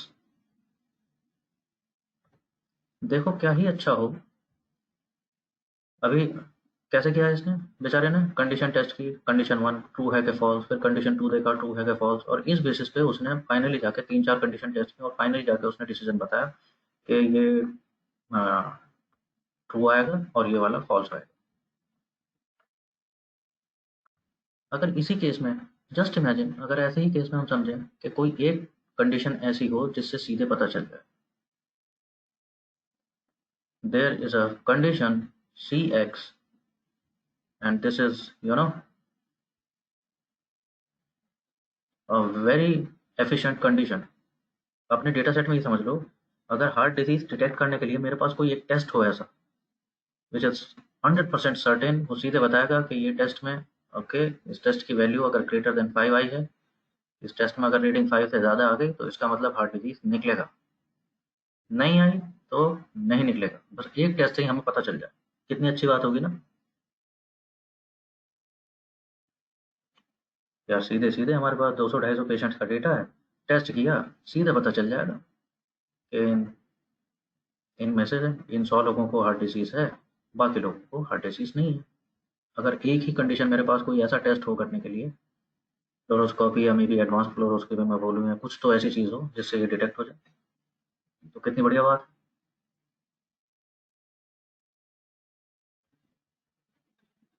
तो हमारा डिसीजन ट्री भी ऐसे डिसाइड कर देगा सीधे सीधे, कंडीशन पे देखा उसने, 5 से ज़्यादा तो सारे इधर, 5 से कम तो सारे इधर। ठीक बात है। तो this will be the case of perfect homogeneity. ये कंडीशन हमने टेस्ट की, एक कंडीशन थी कोई वेरिएबल सी, और उससे हमने डिसाइड कर लिया कि ये वेरिएबल अगर 5 से कम होता है तो इधर चले जाओ, 5 से ज़्यादा होता है इधर चले जाओ। तो सेगमेंट कैसे बनेंगे? सेगमेंट कैसे बनेंगे? भाई सारे ट्रू वाले डेटा पॉइंट्स तो इधर, या मैं बोलूँ सारे one one classic one category वाले जो थे, मेरा टेस्ट ऐसा बन गया है कि सारे वन उठा करके एक तरफ पहुंचा देता है, सारे जीरो दूसरी तरफ पहुंचा देता है, एंड सो ऑन। ठीक। So this is the case of, इसे हम कह रहे हैं this is the case of perfect homogeneity. These are two homogeneous classes, all one this side, all zero this side, right? So this is homogeneous, perfect homogeneous, perfect homogeneity. Bloody tongue twisters.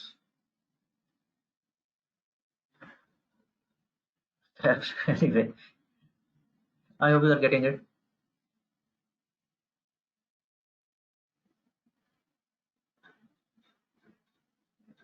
Problem क्या होता है, ऐसा कोई test ना तो medically possible है ना data science में ऐसा होगा। प्रैक्टिकली आपको कोई ऐसा एक वेरिएबल नहीं मिलेगा विच इज सो इम्पोर्टेंट कि वो परफेक्ट क्लासिफिकेशन दे दे आपको।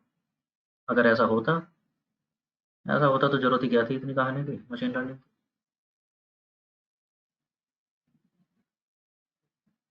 यस और नो। प्रैक्टिकली क्या होगा कि चलो variable, what will your algorithm try to do is, perfect homogeneity possible नहीं है तो वो क्या कोशिश करेगा, it will tend to do as much possible, उतनी होमोजेनिटी वो अटेन करने की कोशिश करेगा। उससे डिसाइड होगा कि पहला वेरिएबल क्या होना चाहिए। समझ रहे हो, परफेक्ट तो नहीं हुआ, लेकिन कैसा हुआ कि मैक्सिमम वन इधर आ गए, ठीक है दो तीन जीरो भी आ गए, सेम गोज हेयर। ज्यादातर जीरो आ गए, ठीक है दो चार वन भी आ गए, लेकिन ज्यादातर जीरो स्प्लिट हो जाएंगे। तो वो ऐसी कंडीशन टेस्ट बनाने की कोशिश करेगा। तो वो कहाँ मिली होगी इसको, जो आपका अभी डिसीजन ट्री बनाया था, वो इसे थैल पे इस कंडीशन से मिल गई होगी। इससे अच्छा स्प्लिट और कोई नहीं दे रहा होगा तो उसने थैल डिसाइड किया, इस वजह से वो सबसे ऊपर थैल आया। सबसे अच्छी होमोजेनिटी इससे आ गई होगी, नॉट एब्सोल्युटली जीरो वन, नहीं तो यहीं पर ट्री खत्म हो जाता, यहीं पर खत्म हो जाता, यहीं पे यस नो बोल के खत्म कर देता। तो परफेक्ट तो नहीं आई, लेकिन इतनी आ गई होगी कि हाँ मैक्सिमम वन इधर चले गए और बहुत कम हेट्रोजेनिटी है, बहुत कम जीरो इधर रहे हैं। Same goes this side, maximum zero इधर चले गए होंगे, थोड़े बहुत वन वाले शायद इधर रह गए हैं। तो जिससे ये होमोजेनिटी मैक्सिमम अचीव हो जाएगी, वो उस साइड पे उसी को बेस्ट डिसाइड कर देगा। नेक्स्ट स्टेज में क्या होगा, अब ये जो थे मैक्सिमम वन थे और दो तीन जीरो जो आगे थे, अब वो अगली कंडीशन में इनको भी सेपरेट करने की कोशिश करेगा, एंड सो ऑन।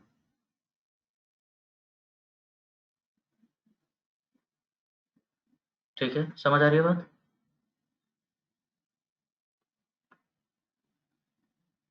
ये होमोजेनिटी वाला कॉन्सेप्ट समझ आ गया, कैसे डिसाइड हुआ उसने, कैसे कर लिया।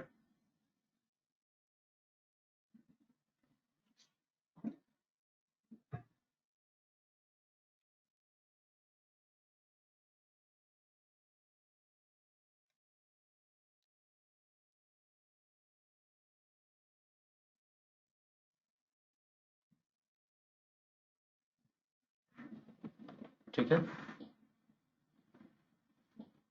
ओके।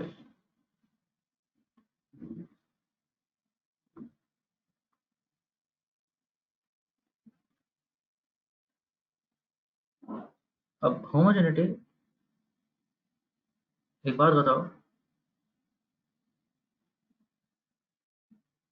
इसने एक कंडीशन टेस्ट की, cell is equal less than five, तो पूरा डेटा सेट कैसे डिवाइड हुआ होगा। आपके पास कुछ ट्रेन डेटा सेट पे बनाया है ये आपने, ट्रेन डेटा सेट में देयर आर 216 रोज, हाँ 216 ऑब्जेक्ट्स आर देयर। तो 216 पेशेंट्स का ये डेटा है, और उस पे आपने ये कंडीशन लगाया था दैट थेल लेस देन 5 होना चाहिए। तो टोटल डेटा सेट में मान लेते हैं 100 लोगों का थेल लेस देन 5 था, और बाकी 116 लोगों का ग्रेटर देन 5 था।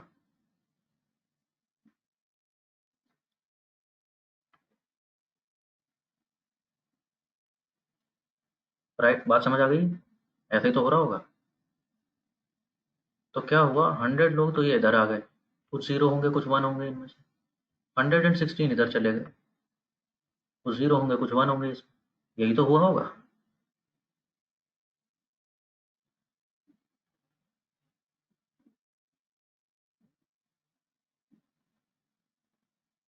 यही तो हुआ होगा।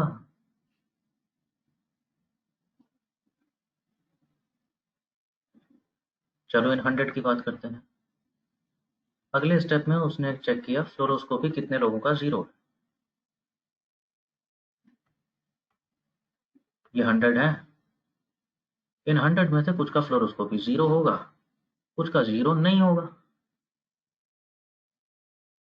तो मान लेते हैं, just imagine, just I am just giving example, 40 लोगों का फ्लोरोस्कोपी जीरो था, तो वो इधर चले गए।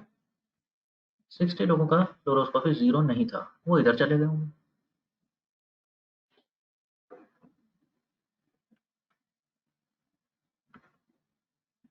बात ठीक हुई आ गई। अगले स्टेप पे चलते हैं। BP is less then 156। अब की बार 40 लोग बचे थे मेरे पास। आपको समझ आ रहा है क्या हो रहा है?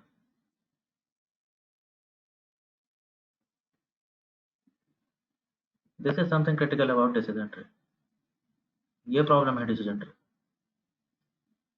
What is happening here is, हर बार डेटा पॉइंट कम होते जा रहे हैं आपके पास अपना डिसीजन लेने के लिए। तो स्टार्टिंग में आपके पास कुछ 200 लोग थे, 200 लोगों का डेटा देख के आपको कुछ डिसीजन लेना था, चलो ले लिया। अगले के लिए 100 ही बचे, उससे अगले के लिए उतने भी नहीं बचे, और इससे आगे भी, चलो इसके आगे तो इसने डिसीजन बता दिया, अगर आगे भी कोई कंडीशन होती तो इतने भी नहीं बचते। Getting it what is happening, हर अगले डिसीजन के लिए डेटा पॉइंट्स कम रहते जा रहे हैं। What happens is, decision tree is also called, इसको कहीं पढ़ने को मिल जाएगा तुम्हें, that it is a greedy learner.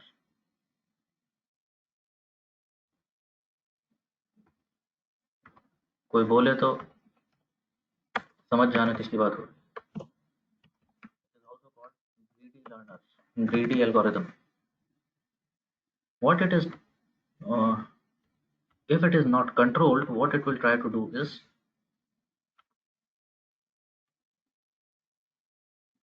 it will try to go to unlimited depth। कब तक जाने की कोशिश करेगा, जब तक इसे डिसीजन नहीं मिल जाता, चाहे इसे बिल्कुल वन वन पे ही क्यों ना पहुंचना पड़े। ये इस तरह का एल्गोरिथम है। गलती क्या होगी, स्टार्टिंग में अगर मैं कोई डिसीजन ले रहा हूँ से 100 डेटा पॉइंट देख करके, चलो ठीक है उसकी कुछ क्रेडिबिलिटी है। लेकिन अगर मैं डिसीजन ले रहा हूँ 2 डेटा पॉइंट देख कर, समझ रहे हो क्या हो रहा है? अगर मैं सिर्फ 2 डेटा पॉइंट देख करके ये डिसीजन ले लूँ कि अच्छा बीपी इससे कम होता है, तो अच्छा उन दोनों को तो हार्ट डिजीज निकल गई थी, अच्छा इसका मतलब बीपी अगर इससे कम हो जा इससे ज़्यादा हो जाता है तो सबको हार्ट डिजीज निकलेगी। ये ठीक नहीं है ना तरीका। यार सिर्फ 2 4 6 लोगों को देख करके ये डिसीजन नहीं लेना चाहिए ना।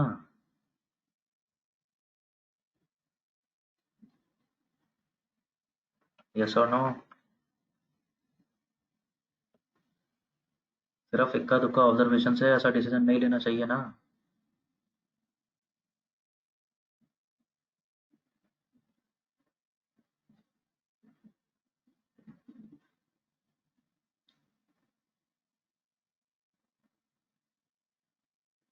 ठीक है ना। अरे सारे बताओ। What about Mohan power?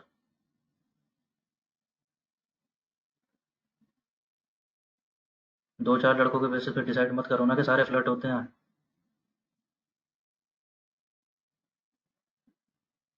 I hope I hope you are getting the point.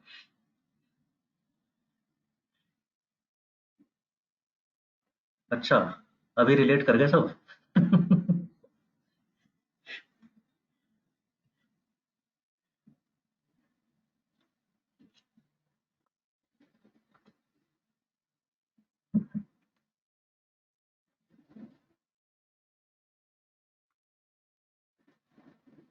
ठीक है, and we have one exact word for that. क्या कहते हैं इसको? इसी को तो ओवरफिटिंग कहते हैं। आपके ट्रेनिंग डेटा सेट को बिल्कुल फिट होने की कोशिश करेगा डिसीजन ट्री। जितने वेरिएबल उसको लगेंगे कि परफेक्ट क्लासिफिकेशन आना चाहिए ट्रेनिंग डेटा पे, अब ट्रेनिंग डेटा पे परफेक्ट आ जाएगा क्लासिफिकेशन, लेकिन गलती क्या करेगा? ट्रेनिंग डेटा पे बिल्कुल 2-4 ऑब्जर्वेशन देख के उसने जो डिसीजन ले लिया है, देयर इज हाई चांस कि अनसीन डेटा आते ही ये गलत करेगा। क्योंकि 2-4 लोग ट्रेनिंग डेटा में ऐसे निकल सकते हैं, लेकिन यूजुअली ऐसा नहीं होगा। अनसीन डेटा आते ही उसके प्रेडिक्शन खराब होने वाले।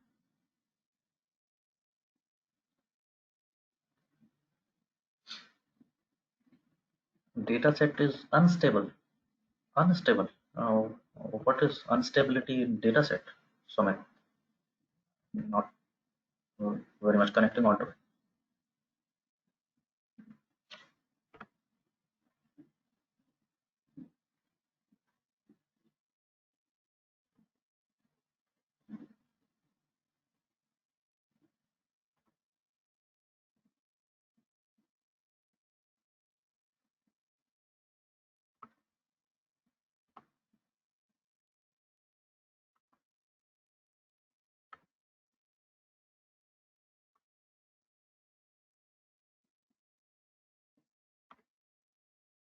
Can you elaborate this one, Sumit? I'm not really getting it. Uh, what is unstable model होता है data set में? क्या unstable?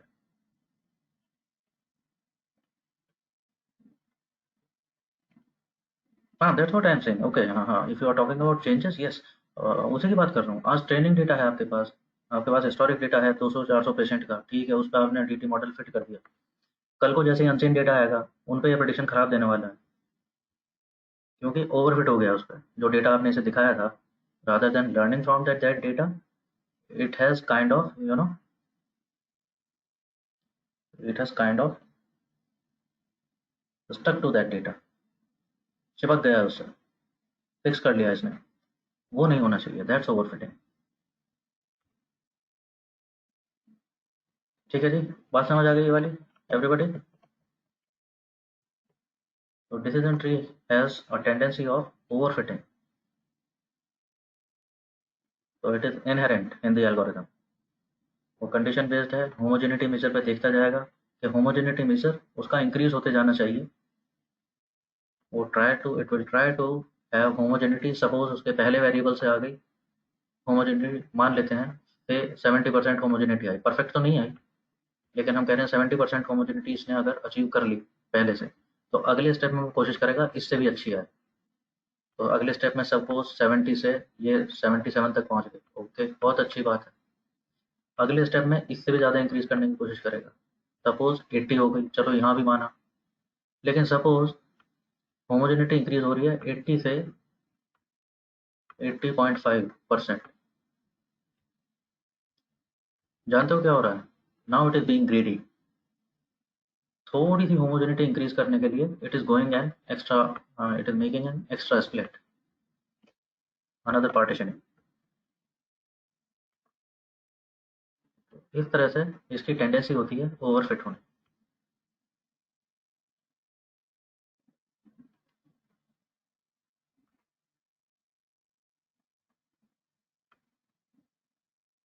समझ गए बात? ग्रीडी लर्नर क्यों बोलते हैं? समझ गए इस बात को? कोई पूछ ले, समझा पाओगे? Why we are calling it greedy learner?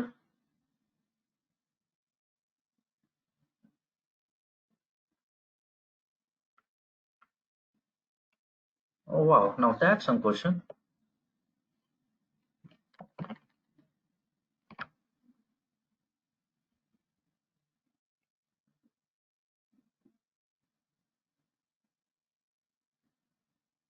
What to do about it?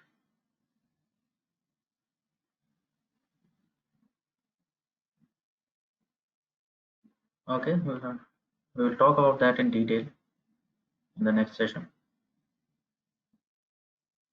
For now, I am leaving you with a few थोड़ा सा छोटा छोटा सा होमवर्क, ठीक है, करके देखोगे?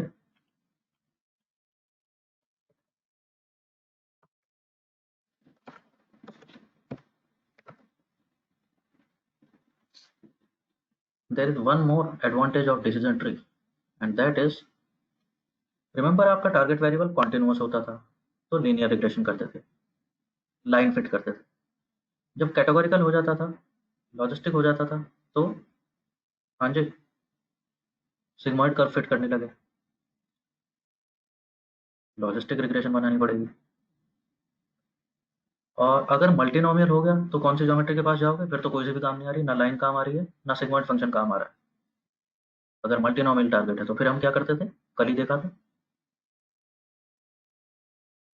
तो फिर हम हाँ नियरेस्ट नेबर्स वाले ट्रिक से उनको देखने लगते थे कि नियरेस्ट नेबर देख लेते हैं। अब कर्व तो फिट नहीं हो रहा तो कुछ भी फिट नहीं करते, हम सिर्फ ज्योमेट्री प्लॉट करते हैं और नियरेस्ट नेबर्स देखेंगे अकॉर्डिंग टू यूक्लिडियन डिस्टेंस। तो ज्योमेट्री बेस्ड में सब चीज़ों के लिए अलग अलग काम कर रहे थे। Here is something.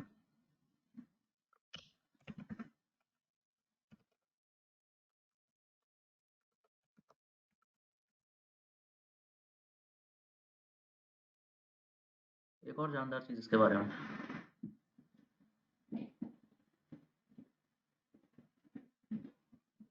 आपका टारगेट वेरिएबल कैटेगोरिकल था, बाइनोमियल था यहाँ पे, तो नो यस में रिजल्ट देने लगा। आपका टारगेट वेरिएबल अगर मल्टीनोमियल होगा लाइक इरिस, तो मल्टीनोमियल देने लगेगा। अरे यही तो करना है इसे। एक सेटोसा है, एक वर्जेनिका है, एक वर्सिकलर है।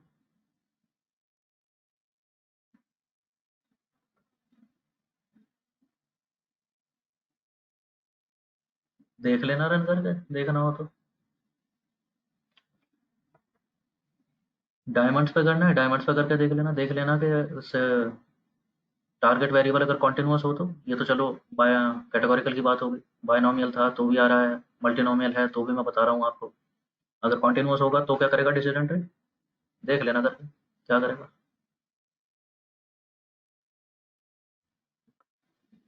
ठीक है जी, so this is your first homework.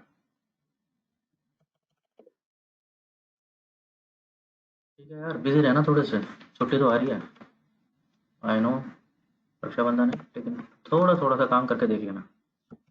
तो one is try DT model areas and diamonds data set, you will know कैसे काम कर रहा है। That's one. Second, I am giving you a brain teaser. I want you to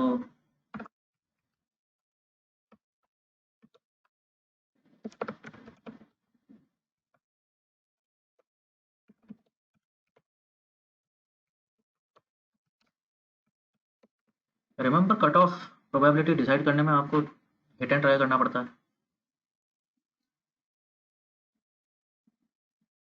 आज ही तो किया है, लॉजिस्टिक में भी किया था। अभी तो देखा सेंसिटिविटी और स्पेसिफिसिटी में बैलेंस नहीं आता, कभी कभी आ भी जाता है लेकिन यूजुअली नहीं आता। तो we have to tweak the cut off. What I am saying is, can you create a function? एक फंक्शन अगर आपने बना लिया तो हमेशा के लिए बात हो जाएगी। सोच के देखना, दिमाग लगाओ। आपके पास प्रोबेबिलिटीज आ गई, प्रोबेबिलिटी में अब आपको डिटेक्ट करना है कि कट ऑफ क्या लगाना है जहाँ पर सेंसिटिविटी स्पेसिसिटी आस-पास आ जाए या ऑलमोस्ट इक्वल आ जाए। जितना कम गैप रहे उतना अच्छा। तो क्या कोई फंक्शन या फॉर लूप या कुछ ऐसी चीज़ सोच सकते हो आप? तो गिव इट अ ट्राई, सोच के देखना, आई थिंक हो जाना चाहिए।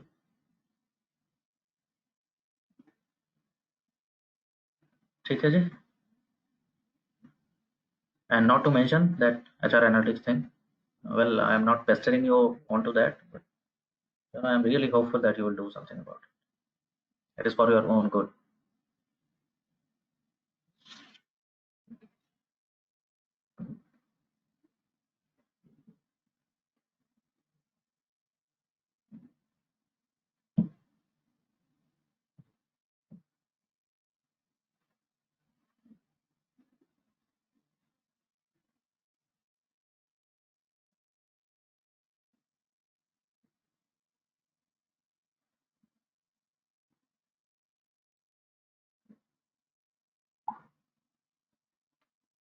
ठीक है जी, fair. I'm turning off recording for now. Any questions, any queries? Please shoot.